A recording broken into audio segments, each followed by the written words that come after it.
Dies ire, dies illa, solvet seclum in favilla.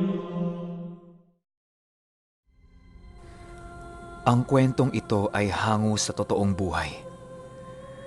Karanasan ito ng buong angka namin na paulit-ulit naming napagkukwentuhan tuwing kami ay magkakaroon ng salo-salo. Taong 1999, Dalisay Street, Bacood, Santa Mesa, Manila. Ang pinakahuling yugto. Ika-6.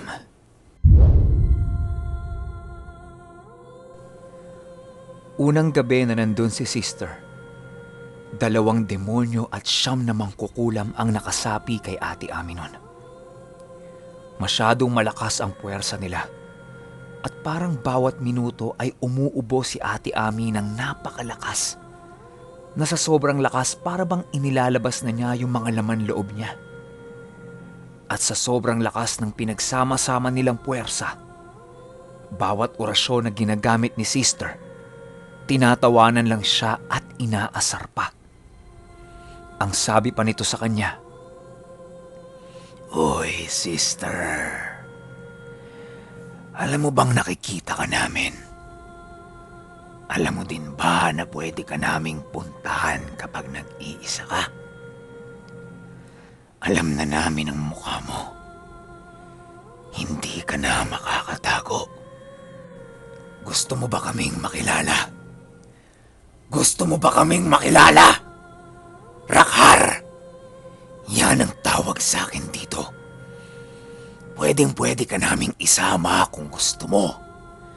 Manloloko ka ng tao. Manloloko ka!"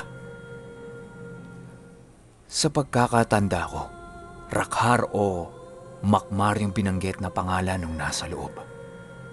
Hindi ako sigurado kung pangalan ba ito ng demonyo o ng mangkukulam. Napakarami kasi talaga nila noon sa loob ni Ate Ami.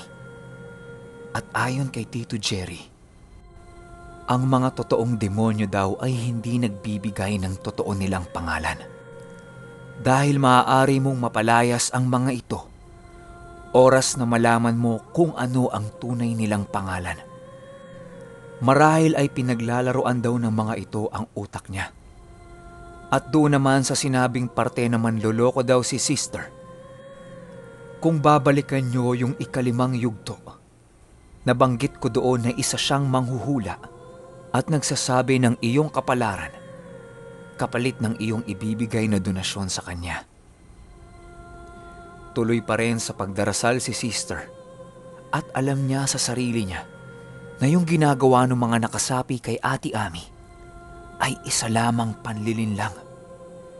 Siya kasi ang lumalaban sa mga yon habang isinasagawa ni Tito Jerry ang kanyang huling alas. At yun ay isang asin na pabilog na nasa lapag. Ayon sa mga batikang manggagamot, kapag gumawa ka ng asin na pabilog sa lapag at kinulong mo yung may sapi sa loob, pahihinain ito yung mga nakasapi sa loob ng iyong pasyente. Dahil hindi makakapasok sa loob yung mga hinihiraman nila ng kapangyarihan. Kumbaga, parang naglalagay ka ng depensa sa iyong pasyente. At sa pagkakatanda ko, habang ginagawa ni Tito Jerry yung pabilog na asin, iba't ibang orasyon ang isinusulat niya sa bawat kanto ng kwarto. Meron pang mga simbolo na hindi ko maintindihan. At ayon kay Tito Jerry, nung oras na naghahanda siya para sa huling alas niyang orasyon, nakikita niya daw sa paligid ng kwarto ang iba't ibang hugis ng mga taong itim. Meron daw na may mahabang sungay, buntot, mga pakpak, mga ganong klase daw. Pero ang nagpapatatag ng loob niya ay yung nakikita niya yung mga kaibigan naming duwende na sinasabayan siyang magdasal. At ilang segundo lang, nung nasa kalagitnaan na siya ng dasal, meron daw umakbay sa kanyang malaking lalaki. Mahaba ang balbas, matutulis ang tenga, nakasuot ng bakal na baluti, at meron itong naglalakihang mga pakpak. Nung nakita niya daw yon, ilang segundo siyang nawala sa sarili niya. At manghang-mangha siya. Nang bigla daw itong tumalon sa itaas ng ulo niya at nagpakawala ng napakalakas na liwanag. Pagtapos daw nun, bigla daw naging maaliwalas yung kwarto. Pero ang pinakamatindi niyang nakita ay mukha ng demonyo na nasa tiyan ni Ate Ami. Nakangiti daw ito at nakadila sa kanya.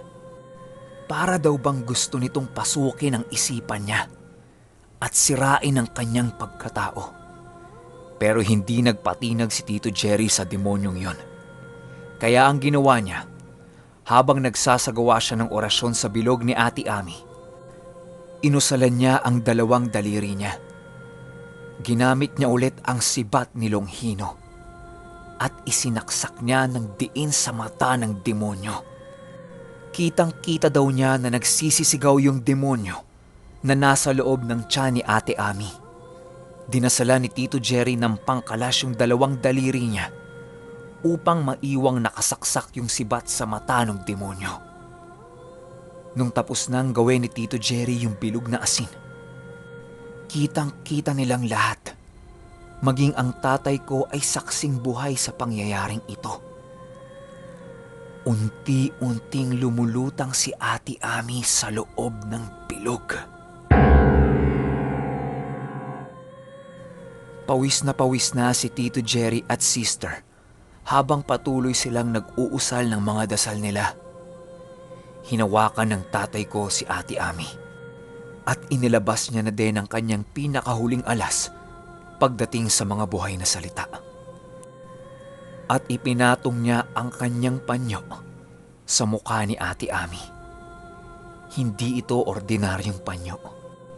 Ang panyong ito na huling alas ng tatay ko ay ang tinatawag na panyo ng Ina ng Kalangitan. Ito ang pinakamataas na uri ng dasal ng mga birhen. Isa din itong uri ng panyo na kulay dilaw. At nakapaikot sa panyong ito ang lahat ng klase ng dasal ng Ina ng Kalangitan. Bawat kanto ng panyo nito ay may mga buhay na salita. Maging ang mga palad nito, dibdib, talampakan, korona, at kung saan-saan pang bahagi ng panyo ay merong buhay na salita. Nung nilapag ng tatay ko ang panyo sa mukha ni Ate Ami, dahan-dahang bumababa si Ate Ami na walang malay. At nung tapos na si Tito Jerry sa pagdarasal niya, inangat nito ang dalawang daliri niya. Nag-usal siya ng napakabilis at napakaraming beses na pag-ihip sa daliri niya. At nung itusok niya ito sa tiyan ni Ate Ami, bigla na lang, sobrang sakit! Napapaso kami! Alisin mo yung daliri mo! Alisin niyo tong panyo! Alisin niyo lahat yan! Magpakita kayo! Mga tuwag! Pagkatapos ng mga napakasakit sa tenga ng mga sigawan na yon, doon nasaksihan ng tatay ko na bigla na lang daw sumuka si Ate Ami ng itlog. Sobrang itim daw nito at napapalibutan ng puti. Parang langis daw na hinaluan ng tubig. Walang humpay daw ang pagsuka ni Ate Ami nun. At ayon sa tatay ko, amoy na bubulok na laman na napakalansa daw nung amoy. Habang sumusuka si Ate Ami, bigla na lang daw may nagsalita ng, "Hinding-hindi kami titigil hanggat hindi kayo namamatay." Nung narinig daw ng tatay ko yun, ibinalot niya ng panyo ang mukha ni Ate Ami. Halos mangisay daw ito at tuloy pa rin sa pagsuka. Pagtapos ng pagsuka ni Ate Ami, unti-unti daw itong bumalik sa normal. Tinanong siya ni Tito Jerry kung ano ang nararamdaman niya. Ang sabi niya lang ay, Nauuhaw daw siya. Pinainom ito ng tubig at pinagpahinga na lang ni Tito Jerry. Tinanong ni Tito Jerry kung doon daw ba magpapalipas ng gabi si Sister. Ang sabi na lang ni Sister, hindi niya daw kaya ang presensya ni Ate Ami. Sabayan pa daw ng maraming nakatira sa bahay namin at parang ayaw na nandoon siya. Kaya hinatid na lang si Sister pabalik sa bahay niya. Magmula noon, mag-isa na lang ulit ng gagamot si Tito Jerry kay Ate Ami. Paisa-isa ang tawag niya sa mga mangkukulam at paisa-isa din ang pagpasok nito. Tuwing may pumapasok kay Ate Ami, kinukumpirma muna ito ni Tito Jerry gamit ang isa pang kaalaman pagdating sa buhay na salita na ibinigay sa kanya ng mahal na prinsipe. Kapag kumpirmadong mangkukulam ang nakasanib kay Ate Ami, ikinukulong niya ito sa bote. Hanggang sa nakapagkulong siya ng ilang mangkukulam nun. Yung iba pa nga mangkukulam, wala namang kinalaman sa sakit na binigay kay Ate Ami. Pero dahil sa lakas na ibinigay sa kanya ng mahal na prinsipe, hindi nakakalusot ang mga ito sa kanya. Maging ang mga walang salang mangkukulam, ikinukulong niya sa bote. Ayon kasi kay Tito Jerry, mas mainam nang ikulong ang mga yan kesa naman makapanakit pa ng ibang tao. Maging si Kapa ay nahuli din ni Tito Jerry at kinulong niya sa bote. Napakaraming bote nun sa cabinet ng maliit na kwarto. Parang lampas 20 pa ata sa pagkakatanda ko.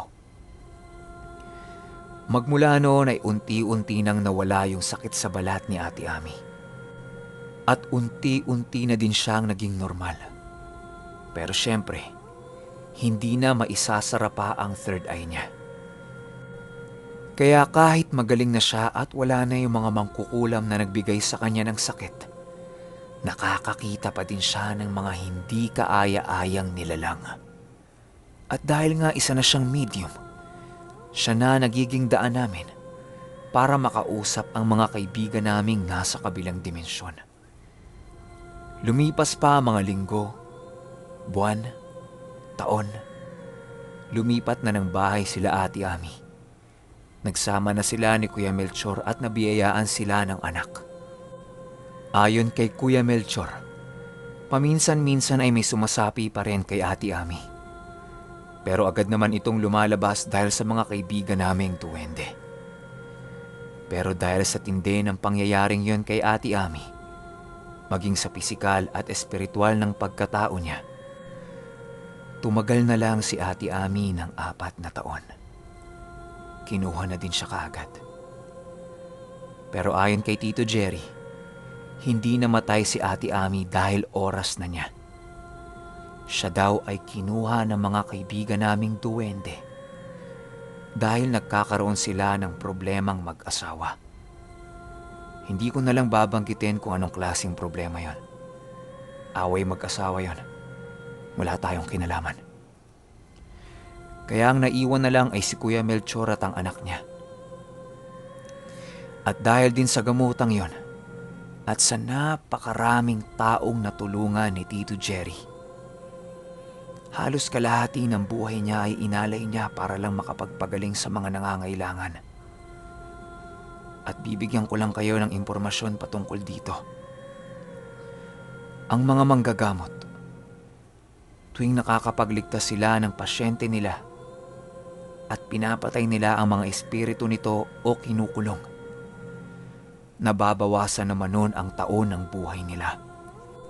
Kumbaga, 1:1.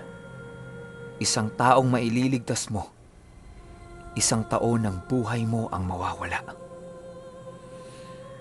Napakabata pa ni Tito Jerry noong kinuha siya. Sobrang dami niyang natulungang tao. Ultimo ang tatay ko na naging 50-50 dahil din sa kulam. Sobra niyang natulungan yon. At nung nasa ganong estado pa ang tatay ko nun, hinding-hindi talaga siya iniiwan ni Tito Jerry dahil gustong-gusto niyang gumaling ang kapatid niya. Kaya para sa amin, sa buong pamilya namin at sa mga taong natulungan niya, itinuturing namin si Tito Jerry na isang bayani. Taos puso ko nagpapasalamat sa lahat at kabutihang ginawa ni Tito Jerry sa amin. Hihiling lang ako sa inyo ng taimtim na pagdarasal at kahit isang kandila na lang para sa kaluluwa ng tito ko. Maging sa kaluluwa na rin ni Ate Ami at ng lolo ko. Alam nyo, marami pang kwento si Tito Jerry na hindi ko pa alam. At malalaman ko lang yun kapag nakausap ko ang mga pinsan ko na anak niya. Sa ngayon, hanggang dito na lamang muna tayo. Maraming salamat po sa inyong lahat na naghintay, nagtiyaga at sumubaybay. Hanggang sa mga susunod pang kwento, napakarami pa nito. Kaya, dyan lang kayo. Hintayin nyo lang palagi ang upload ko. Yun lang. Maraming salamat. Kung interesado kayo sa bahay na sinasabi ko, panoorin ninyo hanggang dulo ng video. Doon nyo makikita kung saan nagganap ang lahat ng gamutang ito. Yun lang.